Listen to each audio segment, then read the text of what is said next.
The rain lashed against the floor-to-ceiling windows of our penthouse, but inside, the air was even colder. Mark sat across from me at the massive oak table, the one we had picked out together 5 years ago when his company, Apex Logistics, was nothing more than a dream and 2 battered laptops in a cramped studio apartment. Back then, we shared instant noodles and big dreams. Today, he looked like a stranger draped in a $3,000 suit, his eyes devoid of the warmth that once made me believe in us.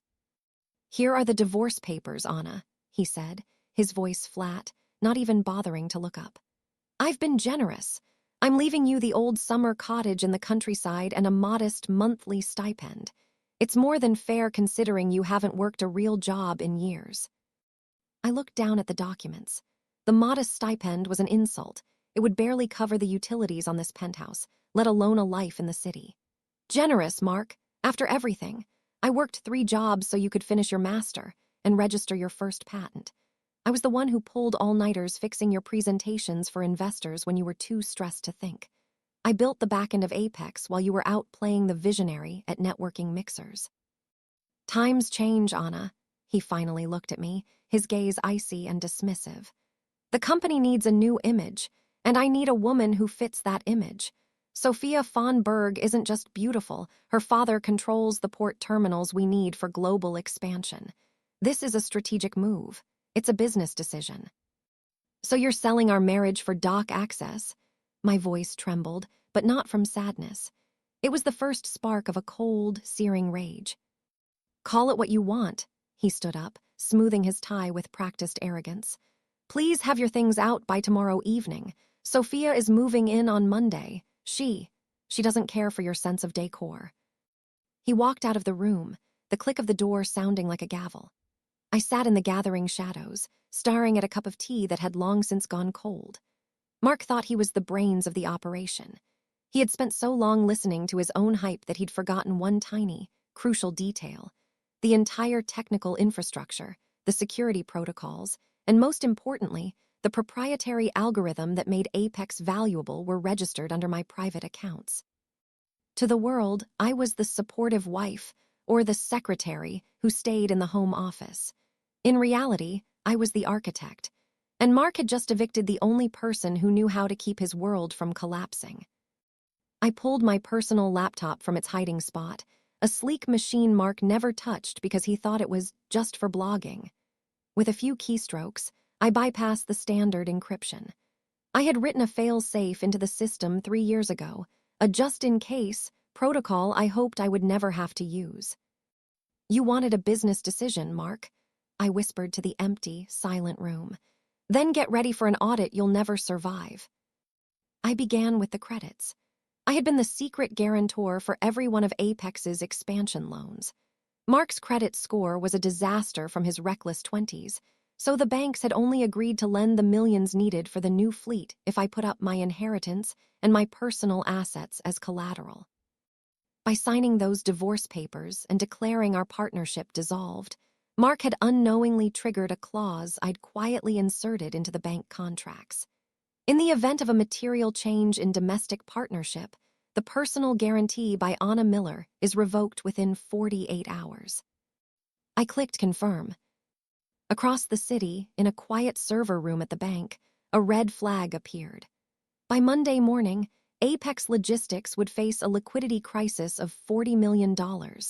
Mark would find his corporate cards declined while trying to buy Sophia a congratulations diamond.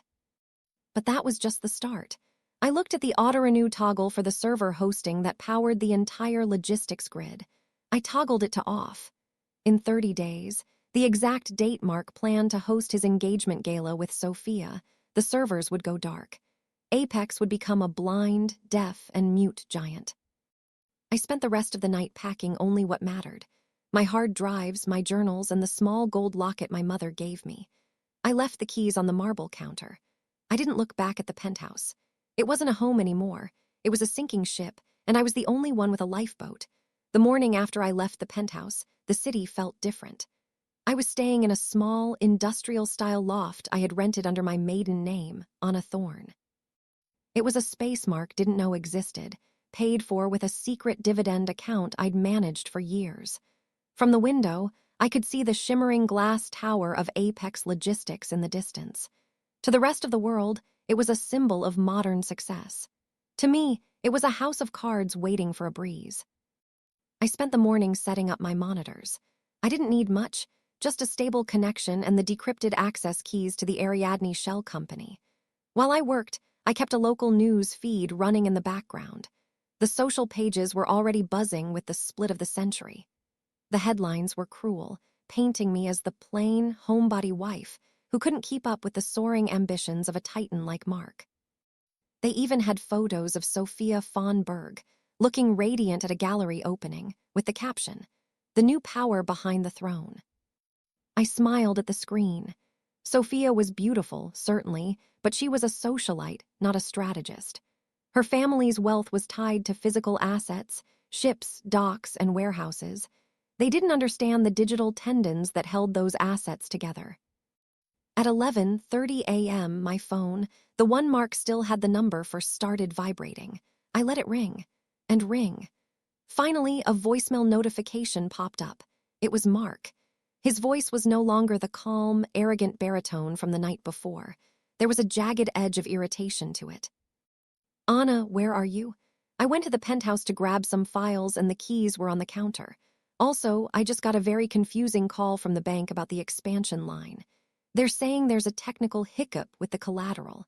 I need you to call the manager and clear it up.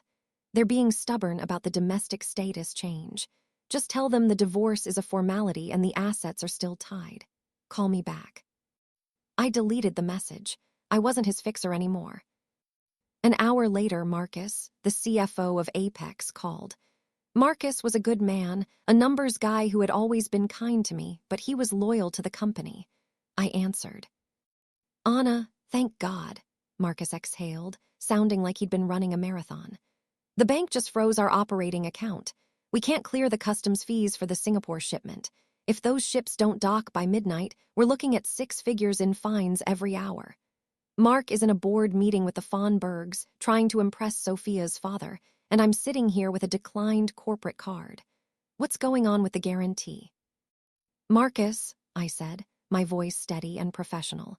"The guarantee was tied to my personal estate. Since Mark served me with divorce papers that explicitly state I have no claim to the company's future, and he has no claim to my past, the bank's legal department had to sever the tie. It's a standard risk mitigation protocol." "But Anna, you know Mark doesn't have that kind of liquidity. His personal wealth is tied up in the penthouse and the stock. If you don't re-sign as a temporary guarantor, the company will default on the fleet lease by Friday." "Then Mark should ask Sophia," I replied. "Her family is the new partner, isn't it? Surely a $30 million credit line is a small price for a strategic marriage."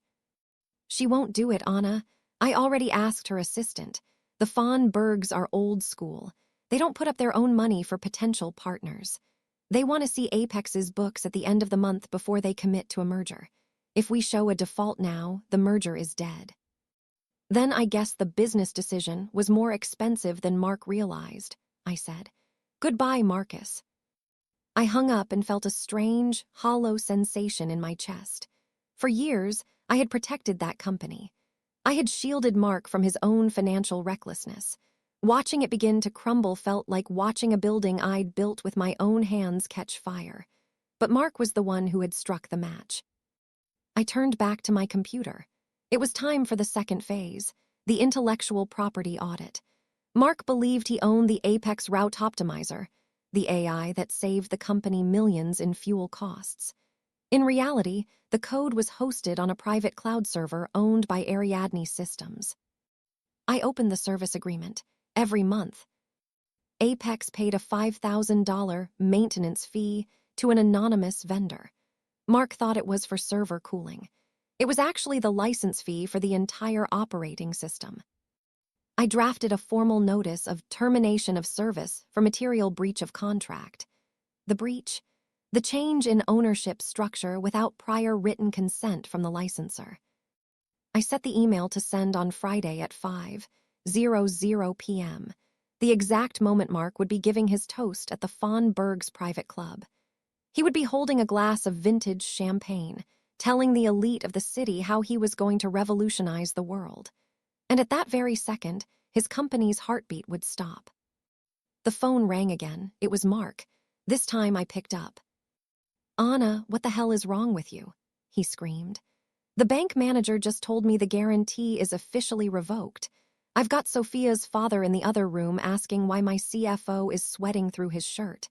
You sign that paper right now, or I'll make sure you get nothing from the divorce. Not even the cottage." "Mark," I said, my voice cold as a winter morning.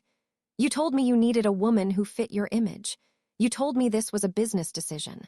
Well, this is my business decision. I don't invest in companies with unstable leadership. And since you've decided I'm no longer part of your life, you are no longer part of my portfolio." You're trying to ruin me," he hissed. "No, Mark. I'm just letting you be the independent mogul you claim to be. Good luck with the doc fees." I ended the call and blocked his number. The first fracture had appeared. By the weekend, the entire foundation would be screaming under the pressure. Friday morning arrived with a deceptive calm. In the high society circles of the city, the only topic of conversation was the Imperial Gala being hosted by the Von Bergs at their private club. It was to be Mark's grand debut into the true elite, a night where the logistics wunderkind would officially align with the shipping dynasty. I sat in my loft, surrounded by the hum of my servers, watching the digital pulse of Apex Logistics. On my primary monitor, a map of the world was dotted with hundreds of green icons, ships, trucks, and cargo planes all moving in a synchronized dance controlled by my algorithm. Mark called it the pulse. He bragged to investors that he could see every crate in the world in real time. What he didn't realize was that I wasn't just watching the map. I was the map. By 2:00 p.m., the first cracks reached the surface. Because I had revoked the credit guarantee, the automated payment system for the Singapore port fees had failed. 3 massive container ships, carrying nearly $200 million worth of electronics and perishable goods, were denied entry. They were forced to drop anchor in the outer harbor, sitting idle while the meter ran at $150,000 per day in port fines and fuel waste. My phone, a new burner line I used for business, pinged. It was an automated alert from the Ariadne Shell Company. Attempted unauthorized access. Admin Terminal 2, Apex HQ. Mark was trying to get into the back end. He was likely sitting in his glass office, sweating through his custom-made shirt, trying to figure out why the pulse was starting to lag. He had hired a team of junior developers 6 months ago to modernize the interface, but I had kept the core logic buried in encrypted layers they couldn't even see. To them, the code looked like a solid wall. To me, it was a living organism that obeyed only my commands. At 4:00 p.m., the news broke on the financial wires. Liquidity rumors swirl around Apex Logistics as Singapore fleet stalls. The timing was perfect. In 1 hour, Mark would be arriving at the club for his engagement toast. I watched the clock, 4:58, 4:59, 5:00. I hit the execute key on the termination of service notice. In an instant, the green icons on the world map turned gray. Then they vanished. The pulse didn't just stop, it evaporated. The servers at Apex HQ would be showing a 404, service not found error. Every driver, pilot, and captain in the Apex network suddenly lost their routing, their manifest data, and their communication link to Central Command. In the eyes of the digital world, Apex Logistics had simply ceased to exist. I leaned back and poured myself a cup of tea. I could almost hear the screaming from the Von Berg Club. Meanwhile, at the gala, things were likely going from prestigious to catastrophic. My sources, old friends and the catering staff I'd treated well over the years, began to text me. Mark had been in the middle of a speech, praising Sophia's father for his visionary partnership, when Sophia's father was pulled aside by his panicked chief of operations. Apparently, the Von Berg ships, which had just been integrated into the Apex system as a show of faith, had also gone dark. 2 of their tankers were currently navigating the crowded English Channel with no updated weather data or collision avoidance routing. "It's a blind spot, Mark," Lord Von Berg's voice allegedly boomed across the ballroom, silencing the string quartet. "Where are my ships? Why is my command center showing nothing but static? Mark, ever the salesman, had tried to laugh it off as a server glitch. But then Sophia's phone started blowing up. The news of the Apex blackout was hitting social media. Clients were frantic. The visionary looked like a fraud. Around 8:00 p.m., a car pulled up outside my loft. I didn't need to look at the security camera to know who it was. The heavy, frantic pounding on my door told the story. "Anna, open this door, I know you're in there." Mark's voice was hoarse, stripped of all its polished charm. I got up, smoothed my silk robe, and opened the door just wide enough to see him. He looked pathetic. His tuxedo jacket was wrinkled, his tie was undone, and his face was a mask of pure, unadulterated terror. Behind him, Sophia stood in the hallway, her designer gown trailing on the dusty floor, her eyes wide with a mix of fury and realization. "What did you do?" Mark hissed, trying to shove his way in. I stood my ground. "The system is gone, Anna, the whole grid. The Von Bergs are threatening to sue me into the Stone Age. Fix it, right now." "I told you, Mark," I said, my voice as calm as a deep well. "I don't work for Apex anymore, and Ariadne Systems, the company that actually owns the software you've been using, has terminated your lease due to a change in ownership risk. It's all in the contract you never bothered to read." "I'll pay you." Sophia stepped forward, her voice sharp and desperate. "Whatever the license fee is, I'll double it. My father's tankers are at risk. Just turn it back on." I looked at Sophia. She wasn't the heiress anymore. She was just a girl who had realized she'd been sold a lemon. "It's not about the money, Sophia," I said. "It's about the foundation. Your father wants a partner he can trust. Mark didn't even own the chair he was sitting in. He built his empire on my intellectual property and my credit, and then he tried to throw me away like a used manifest." "Anna, please," Mark begged, his knees actually buckling. "I'll give you whatever you want. I'll re-sign the papers. We can talk about the divorce. We can fix this." "The divorce is already being processed, Mark," I said, starting to close the door. "And as for fixing this, you're a logistics expert. You should have planned for the risk of losing your most valuable asset." "Who?" he gasped. "The algorithm." "No," I replied. "Me." I shut the door and locked it. The silence of the loft was beautiful. On my screen, the gray map was still empty. But for the first time in 5 years, I felt like I could finally see the whole world.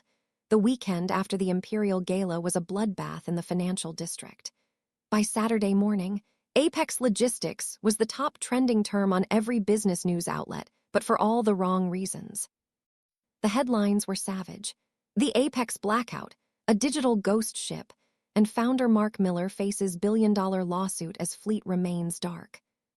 I sat in my loft, watching the live ticker of the stock market. Apex wasn't public yet, but the private valuation, the one Mark had used to woo the Von Bergs, was being shredded in real time. Investors were pulling out of the Series B funding round, and the company's debt-to-equity ratio was now a death spiral. At noon, a sleek black sedan, not Mark's, pulled up to my building. A man stepped out, leaning on a silver-headed cane. It was Lord Alistair Von Berg, the patriarch himself. He didn't pound on the door like Mark. He buzzed the intercom and spoke with the measured tone of a man who owned entire zip codes. "Ms. Miller, I believe we have common interests that require a conversation. May I come up?" I buzzed him in. Lord Von Berg entered my loft, his eyes scanning the server racks and the glowing monitors with a look of begrudging respect. He didn't look at me as a scorned wife. He looked at me as a tactical threat. "My daughter is a romantic, Anna. She saw a handsome man with a growing empire and thought she was securing her future," Alistair said, taking the seat I offered. "I, however, am a realist. I see a man who built a skyscraper on someone else's land without a lease. You are the land, aren't you?" "I'm the land, the foundation and the architectural plans, Lord Von Berg," I replied. "Mark is a desperate man," he continued. "He spent the last 12 hours trying to hire black hat hackers to break into your servers. He's telling anyone who will listen that you've stolen his life's work. But my lawyers have seen the Ariadne Systems filings. You didn't steal it. You created it before the company was even incorporated. Legally, he's a squatter. So, why are you here? I asked. To ask me to turn the lights back on for the man who tried to replace me with your daughter. Alistair chuckled, a dry, rasping sound. Good heavens, no. I'm here because I'm launching a hostile takeover of Apex Logistics. By Monday, I will trigger the default clauses in the port agreements he signed with my firm. I will seize his assets for pennies on the dollar. But those assets, the ships, the trucks, are useless metal without your pulse. He leaned forward. I want to buy Ariadne Systems. I'll give you $50 million and a seat on the board of my new logistics division. You'll be the most powerful woman in shipping. And Mark, he'll be left with nothing but the clothes on his back and the legal fees for the rest of his life. It was a tempting offer. It was the ultimate win. But I looked at the old man's eyes and saw the same predator I'd seen in Mark, just better dressed. If I sold to Alistair, I'd just be shifting from one cage to another. I'll consider it, I said, but I have my own plans for the Pulse. After he left, I received a frantic, misspelled email from Mark. He wasn't at the office. He was at the summer cottage in Jermala I'd left him in the divorce papers. Anna, I know you're watching. I found the safe in the basement of the cottage. I know what's in the ledger. You think you're so smart, but you've been hiding the true profit margins from the tax office for years. If I go down, you're coming with me. Fix the system, or I call the authorities at dawn. I stared at the screen and laughed. The ledger in the cottage safe was a decoy. I had planted it there 2 years ago when I first noticed Mark's eye wandering toward younger, trendier women. It contained a set of numbers that looked like tax evasion, but were actually a series of complex, perfectly legal international tax credits that I had documented with meticulous care. However, if he turned that ledger over to the authorities, they would launch an immediate, massive audit of Apex. Mark, in his panic, hadn't realized that the irregularities would point directly to his own signatures on the corporate filings. He was holding a grenade and threatening to pull the pin, not realizing he was the one standing in the blast zone. I didn't reply to his email. Instead, I sent a single message to Marcus, the CFO. Marcus, tell Mark to look at the last page of the ledger, the one with the blue seal. 10 minutes later, my phone rang. It was Mark. He was sobbing. The blue seal, he choked out. The power of attorney. You transferred the penthouse mortgage and the cottage deed to a trust for our children last month. I don't even own the roof over my head. That's right, Mark, I said. You're a guest in that cottage, and if you try to use that ledger to expose me, you'll be exposing the very fraud you committed when you took those unreported bonuses to buy Sophia's engagement ring. I kept the receipts, Mark, every single one. Anna, please.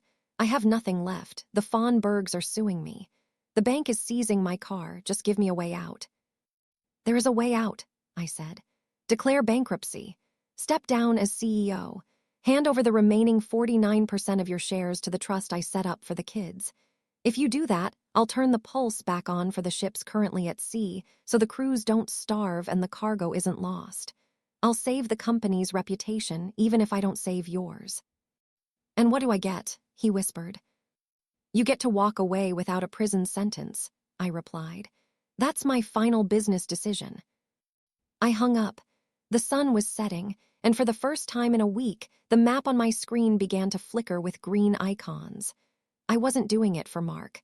I was doing it for the thousands of workers whose lives were tied to those ships. But as the Pulse returned, I saw something new. A third player had entered the digital grid. Someone was trying to buy up the debt I had just exposed. The game wasn't over. It had just moved to a global scale. By Monday morning, the fallout was absolute. Mark had signed the papers in a state of catatonic shock, his hands trembling as he surrendered the remaining 49% of his shares to the trust I had established for our children. He was no longer the titan of logistics. He was a man who had traded his throne for a chance to avoid a jail cell. As he moved his final few boxes out of the executive suite, the news hit the wires. Mark Miller steps down, Apex Logistics to be managed by third-party trust. I watched the Pulse on my monitors. The green icons were moving again, the grid stabilized, and for a fleeting moment, I thought I had won. I had protected the employees, secured the children's future, and dismantled the man who had tried to erase me. I prepared to transition Ariadne's systems into a permanent licensing model, planning to run the empire from the shadows of my quiet loft. But then, the data began to twitch. It started in the Asian markets. A massive surge in trading volume for Apex's secondary debt instruments caught my eye. Someone was buying up every scrap of the company's liability, the port fees, the fuel contracts, the lease arrears, with a speed that suggested a pre-planned strike. The buyer was a firm called Vanguard East Holdings, based out of Singapore. I leaned closer to my screen, my heart rate quickening. I knew every major player in the logistics world. I knew their styles, their capital limits, and their typical acquisition patterns. Vanguard East was different. Their movements were surgical. Within 3 hours, they had acquired 30% of the total debt of Apex.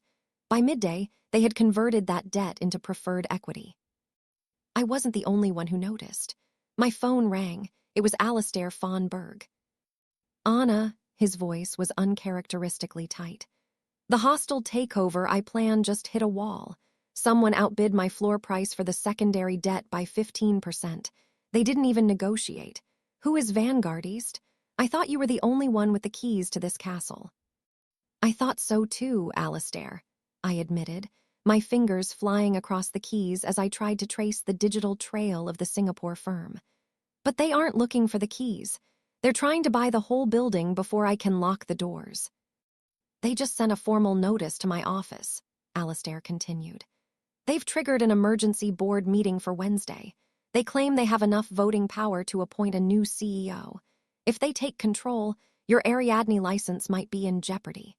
They're claiming the original service agreement you signed with Mark was collusive, and that they intend to sue for the source code. I felt a cold shiver. To sue for the source code meant they knew exactly what was in the back end. They weren't just investors, they had a technical expert on their side. I spent the next 6 hours diving into the deep web archives of Vanguard East. I bypassed 3 layers of firewalls and finally hit a secure server in a data center in Jurong. I found a project folder titled Reclamation. Inside was a file that made my blood turn to ice. It was a copy of my original algorithm, the version one I had written 6 years ago. But it wasn't a stolen copy. It was the prototype.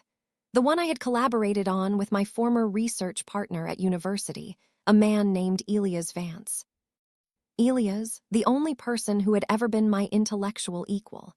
We had been a team until he disappeared 6 years ago, lured away by a private research grant in Asia that I could never trace. I had assumed he'd gone into high-frequency trading or government defense. Now I knew where he had gone. He hadn't just gone to Singapore. He had been building a rival pulse for 6 years, waiting for a moment of weakness in Apex to strike.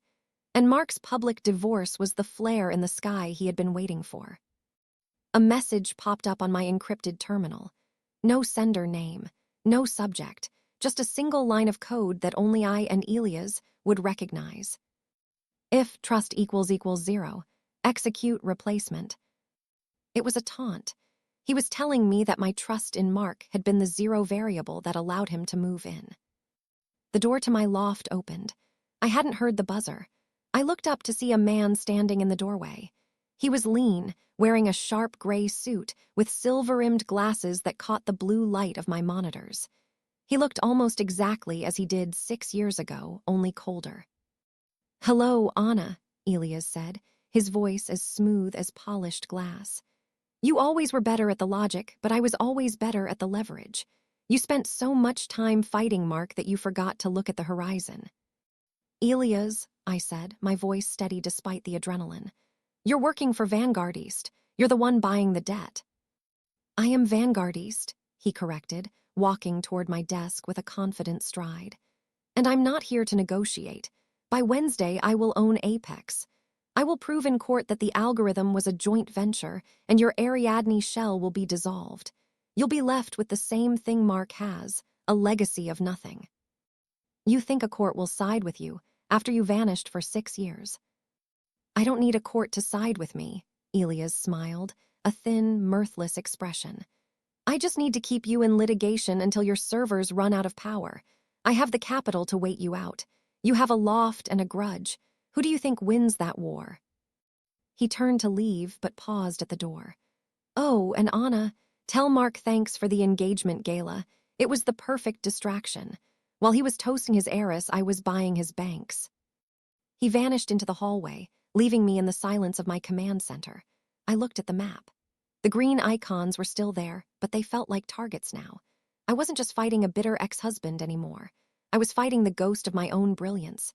The silence Elias left in his wake was louder than the hum of my servers. For the first time since this nightmare began, I felt a tremor of genuine doubt. Mark was a blunt instrument, predictable, greedy, and easily dismantled. But Elias was a scalpel. He knew the architecture of my mind because he had helped build the foundations of my logic. I stared at the screen, watching the Vanguard's ticker. They were still buying. They weren't just after the debt anymore. They were sweeping up the minor logistics partners, the smaller trucking firms that fed into the Apex hub. Elias was building a net, and he was drawing it tight. My intercom buzzed. I expected Alistair von Berg or perhaps a frantic Marcus. Instead, the security feed showed a man slumped against the brick wall of the entryway. It was Mark. He looked like he'd been living in his car. His designer suit was stained, his eyes were bloodshot, and he held a crumpled manila envelope as if it were a lifebuoy. I didn't want to let him in, but the look on his face wasn't the usual arrogance. It was the look of a man who had finally seen the monster in the mirror. "10 minutes, Mark," I said as he entered the loft. "And stay away from the hardware." He didn't try to bluster. He sat on the edge of a chair, his hands shaking. "I saw him, Anna. I saw Elias Vance leaving this building. I remember him from the early days before we even incorporated. You told me he was a genius who chose a different path. He's the one behind the Singapore firm, isn't he?" "He is," I said, not looking away from my monitors. "He's doing what you couldn't. He's taking the company with math instead of ego." "He came to me," Mark whispered. "Before he came here, he offered me a deal. He said if I signed an affidavit stating that you stole the code from his private servers while we were married, he'd give me a 5% stake in the new Vanguard Apex and pay off my personal debts." I froze. That affidavit was the litigation Elias had threatened. If a former CEO and husband testified to IP theft, even if it was a lie, it would tie Ariadne Systems up in court for years. My servers would be seized for evidence. The pulse would be silenced by a judge's gavel. "And," I asked, my voice dangerously low, "did you sign it?"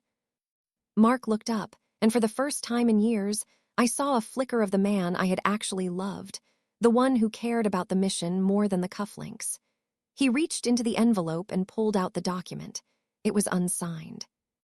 "I'm a lot of things, Anna. I'm a narcissist, a bad husband, and a fool. But I'm not his pawn. I know I destroyed us, but I won't let him destroy it. This company, this algorithm, it's yours. It was always yours." He slid a second paper across the table. "I did some digging in the old physical archives, things I kept in the cottage safe that I didn't tell you about. This is the original partnership dissolution Elias signed with you 6 years ago. It's the one where he took a cash payout in exchange for waiving all future intellectual property rights." I grabbed the paper. My heart skipped. I thought this was lost in the office fire 3 years ago. "I took it before the fire," Mark admitted, looking ashamed. "I wanted to make sure I was the only one who had a claim to you. I was protecting my asset. But now, it's the only thing that can stop him." The paper was a silver bullet. If Elias had waived his rights in writing, his entire legal strategy crumbled. But I knew Elias. He wouldn't care about a piece of paper if he already controlled the board and the debt. I needed more than a defense. I needed a counterstrike. I picked up my phone and dialed the one person I loathed as much as Elias.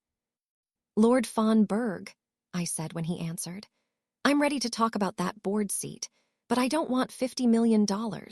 I want your voting proxy for the Wednesday meeting, and I want you to authorize an immediate emergency merger between Ariadne Systems and von Berg Global. You want to bypass the Apex board entirely." Alistair's voice was sharp with intrigue. "If Ariadne merges with you, the Pulse becomes a Von Berg asset. Elias can't sue a shell company that no longer exists. He'd have to sue you. And we both know you have more lawyers and more staying power than a Singapore hedge fund. And what do I get, Anna? You get the Pulse integrated into your tankers. You get to be the king of the sea again. And you get the satisfaction of watching Elias Vance lose his shirt. Accepted, Alistair said. My legal team will be at your loft in 20 minutes. I hung up and looked at Mark. He was still sitting there, looking broken. What now? He asked. Now you go back to the cottage, I said. You stay quiet. If Elias finds out you gave me that paper, he'll bury you. I'll make sure the kids' trust is managed well, but you're finished in this town, Mark. This is the last time we speak. He nodded, stood up, and walked toward the door. He paused, looking at the glowing map of the world. It really is beautiful, Anna. I'm sorry I ever pretended it was mine. He left, and I turned back to the monitors. The Pulse was glowing a vibrant, steady green, but I could see the Singapore icons beginning to swarm like hornets. The merger would take hours to finalize. Elias would see the filings. He would know I had moved the goalposts. I began to code a new protocol. If I was going to hand the keys to the Von Bergs, I was going to make sure there was a dead man's switch that only I could control. I wasn't going to be anyone's land or foundation ever again. Board meeting was in 36 hours. It was time to show Elias that in a world of leverage, the person who writes the code still holds the ultimate power. The conference room on the 52nd floor of Apex HQ was a masterpiece of cold glass and polished steel, overlooking a city that had no idea its entire supply chain was hanging by a thread. I walked in wearing a tailored black suit that felt like armor. To my left was Marcus, looking pale. To my right was a phalanx of Von Berg lawyers. Elias Vance was already there. He sat at the head of the table, looking like a king who had already been crowned. Beside him sat a woman I didn't recognize, a sharp-featured executive from Vanguard East. You're late, Anna, Elias said, checking his watch. But I suppose it's a long walk from a loft to a boardroom. I was busy filing paperwork, I replied, taking my seat. You know how much I love the details. Enough pleasantries, the Vanguard executive snapped. We have the debt, we have the preferred equity, and we have the affidavit from your ex-husband.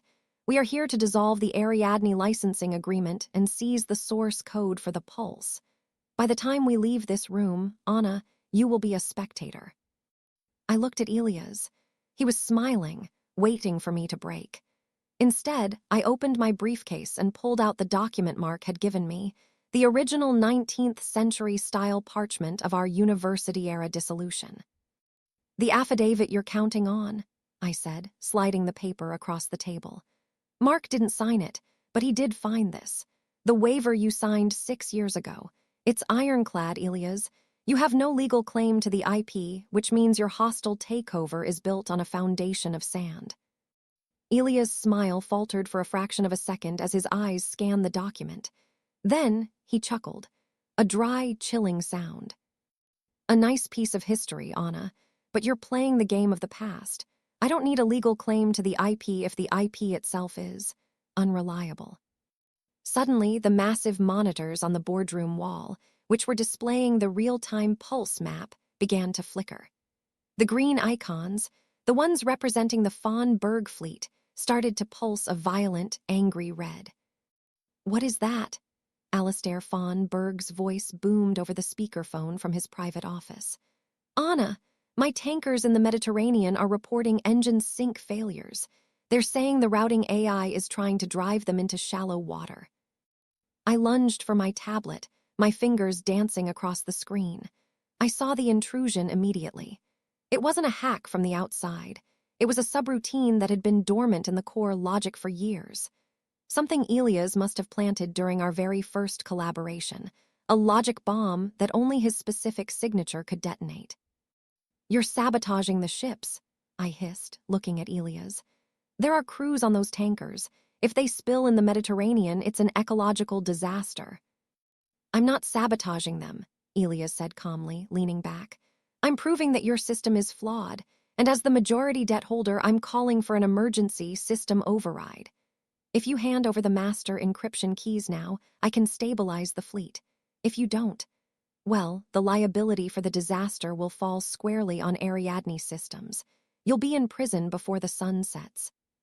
It was a perfect trap. He had created a catastrophe that only he could fix, and he was using the lives of thousands as his bargaining chip. The Von Berg lawyers were whispering frantically. Alistair was screaming through the speaker. "Anna, give him the keys," Alistair roared. "I won't have my legacy sunk because of your pride." "If I give him the keys, Alistair, he owns the world," I said, my heart hammering. "And he won't stop the ships. He'll just finish what he started." I looked back at the red, pulsing icons. I had 3 minutes before the first tanker hit the reefs off the coast of Greece. Elias was watching me, his eyes filled with a predatory triumph. He thought he knew me. He thought I would prioritize the logic of saving the ships over the ego of keeping the code. But he forgot that I had spent the last week rewriting the tendons of the system. "You're right, Elias," I said, my voice dropping to a whisper. "I am better at the logic, but you forgot one thing about my architecture." I didn't enter the encryption keys.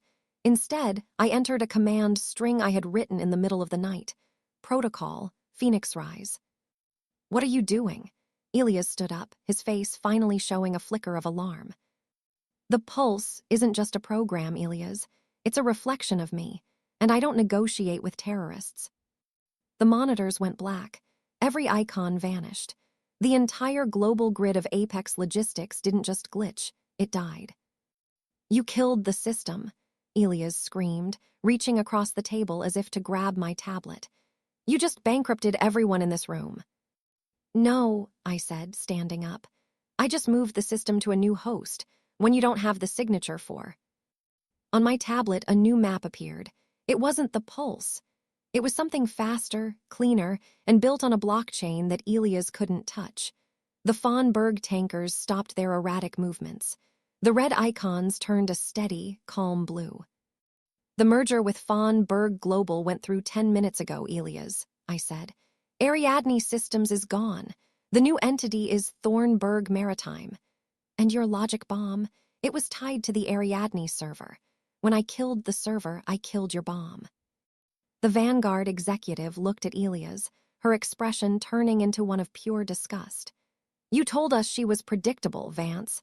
You told us we would have the keys by noon." I can still sue," Elias stammered, but he looked like a man who had just seen a ghost.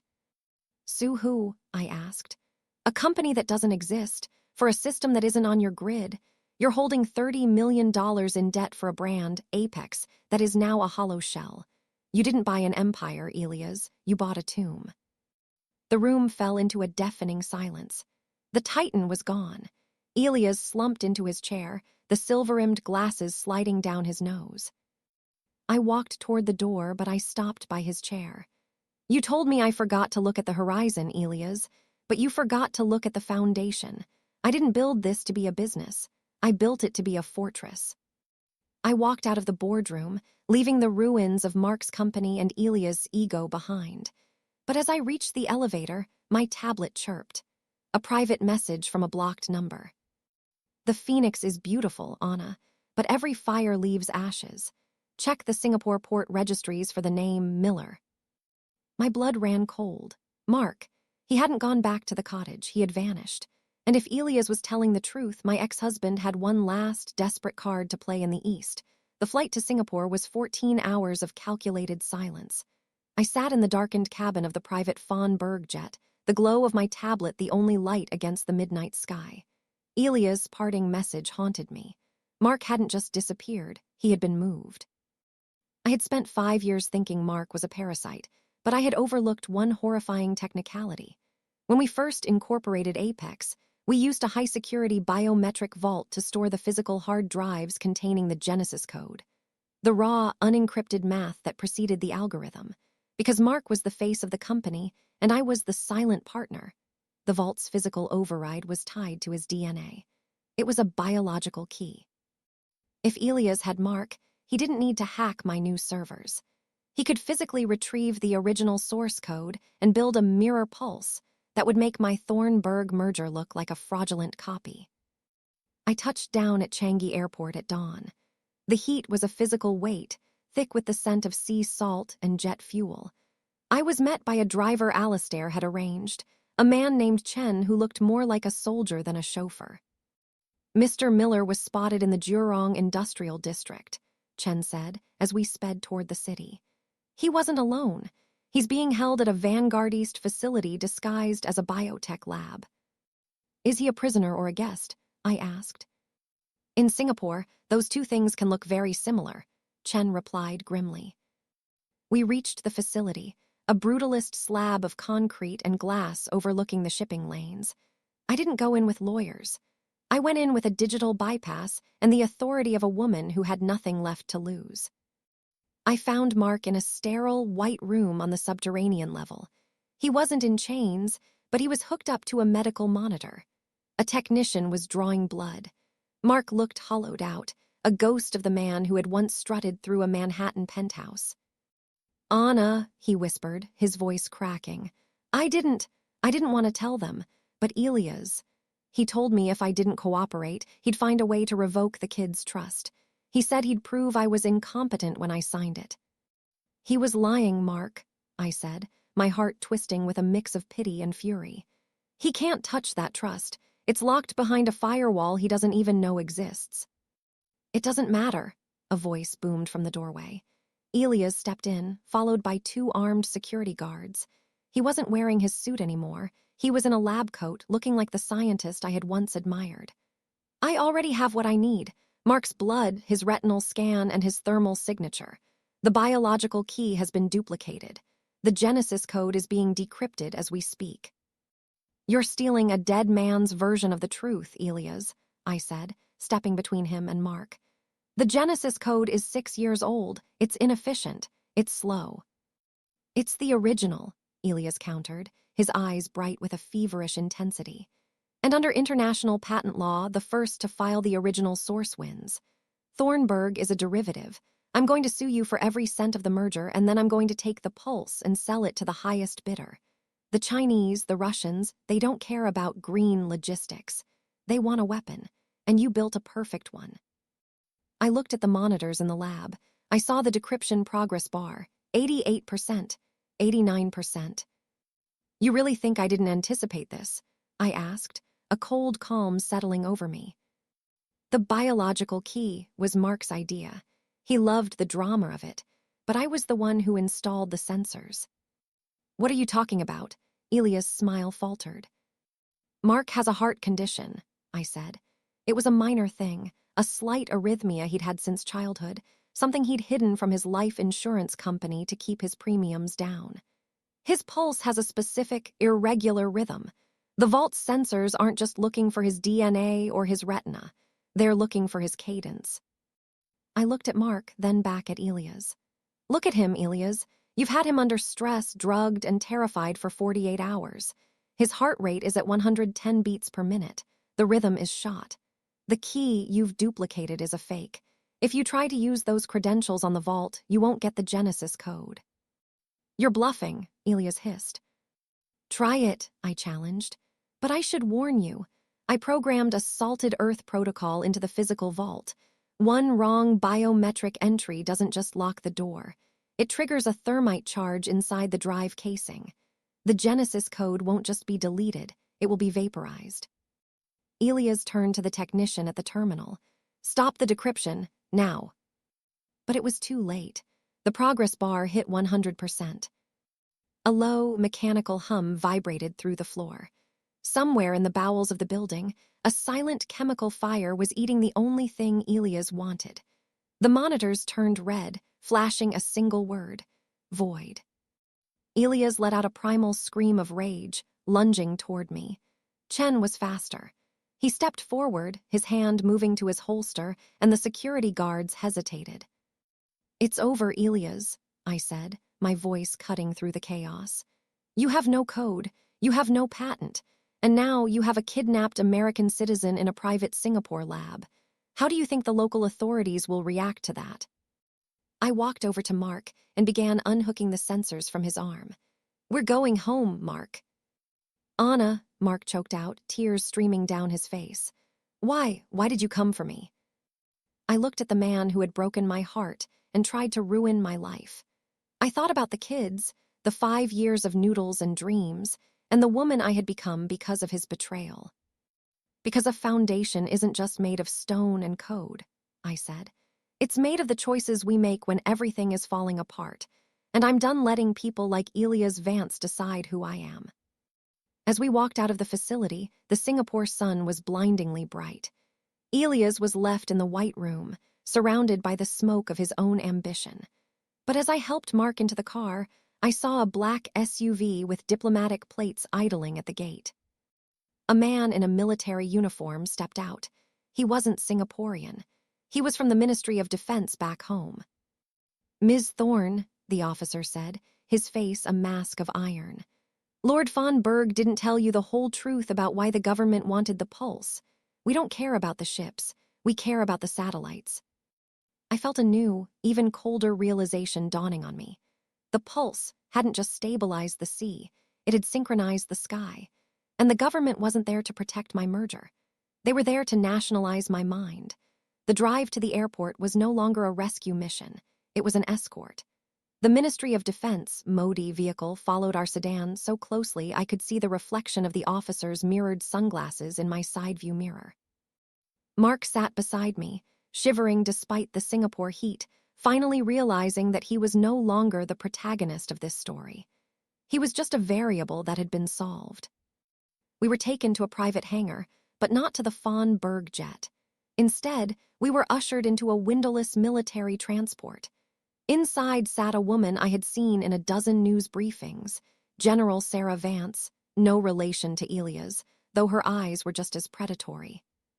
"Sit down, Anna," she said, gesturing to a bolted-down chair. "You've caused quite a stir. The Singapore authorities are currently being told that the Jurong incident was a joint counterterrorism exercise. Elias Vance is in a cell that doesn't officially exist. And you are currently the most dangerous civilian on the planet." "I built a logistics system, General," I said, my voice steady.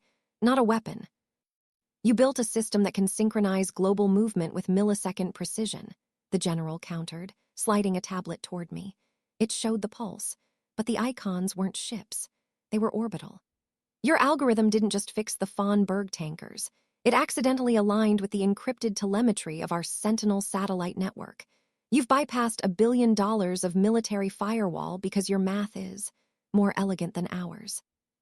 I felt the weight of it then. The reason Alistair Von Berg had been so desperate for the merger wasn't just for his shipping line.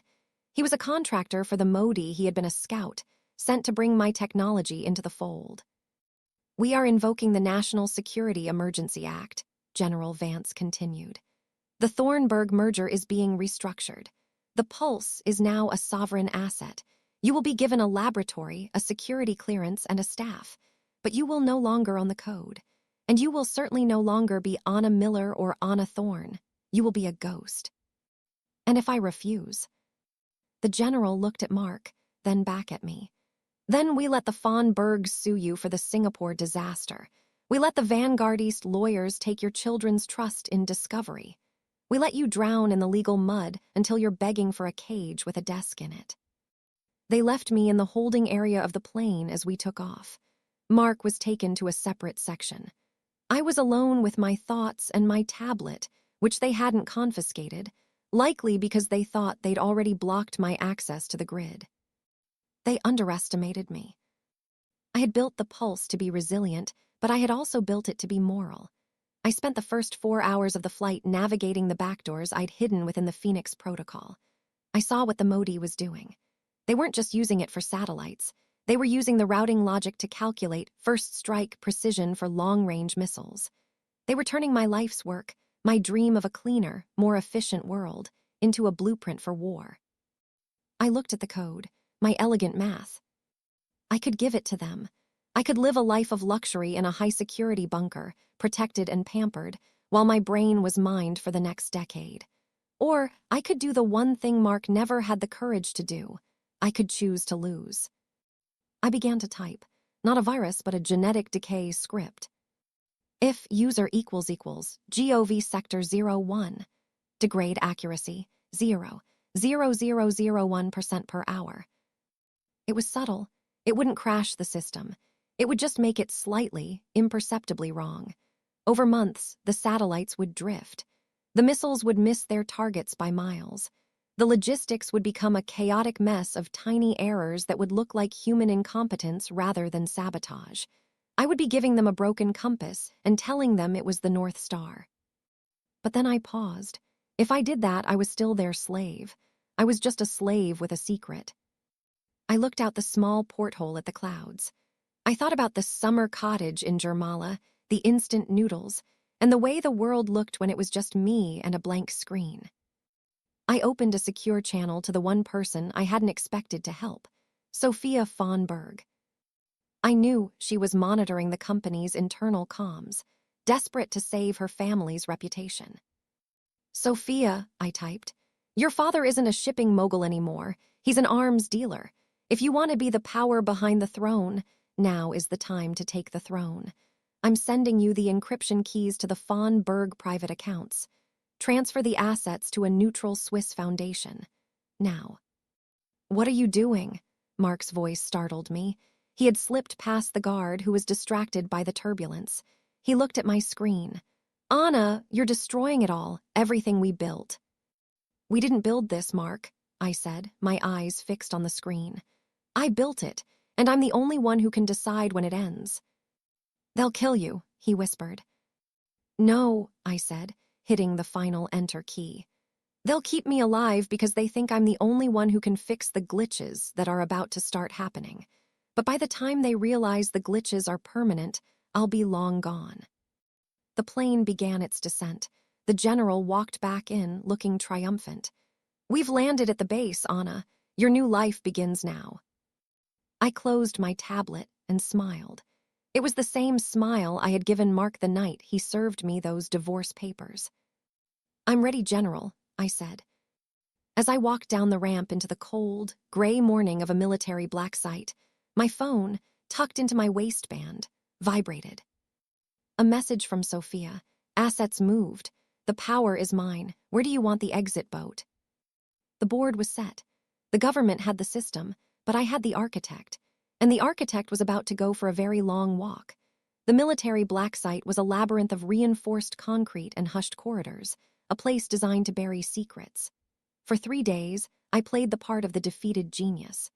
I sat in their high-tech lab, surrounded by moody scientists who looked at my code with the reverence of archaeologists discovering a lost civilization. I walked them through the Phoenix protocols, showing them how to synchronize their satellites, all while the genetic decay script I had written was silently eating the system's precision from the inside out. General Vance visited me every evening. She brought me expensive coffee and files on potential threats she wanted me to neutralize. She thought she had me. She thought that by providing me with the best hardware in the world, she had satisfied my soul.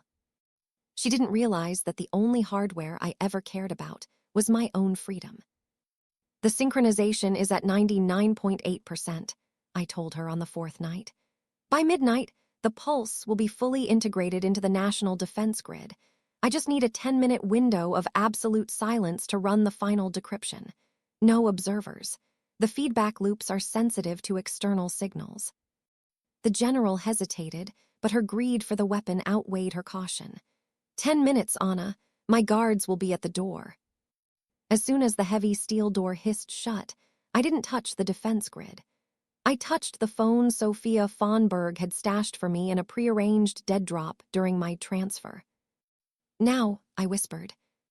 In London, Sophia von Berg, now the acting CEO of a newly independent von Berg Global, executed a series of legal filings that effectively declared the Thornburg merger null and void due to state-sponsored duress.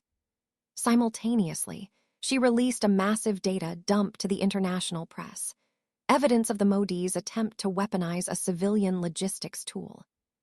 The world's stock markets didn't just react, they panicked. But the real chaos was happening inside the base. I initiated the Ghost Protocol. The lab's monitors didn't crash. They began to play a loop of Mark's old corporate speeches, his arrogant, hollow words about visionary leadership. on every screen in the facility. It was the perfect distraction. Under the cover of the digital noise, I used a localized EMP burst-eyed rigged from the lab's cooling fans to fry the electronic locks on the back service elevator. I met Mark in the maintenance tunnels. He was wearing a janitor's jumpsuit, looking terrified but resolute. "The boat?" I asked. "Waiting at the drainage outlet," Mark panted. "Sophia's people are there, Anna. The pulse, it's really gone." "The version they have is a ticking clock," I said, leading him through the dark. "In an hour, the satellites will start reporting that the moon is in the wrong hemisphere.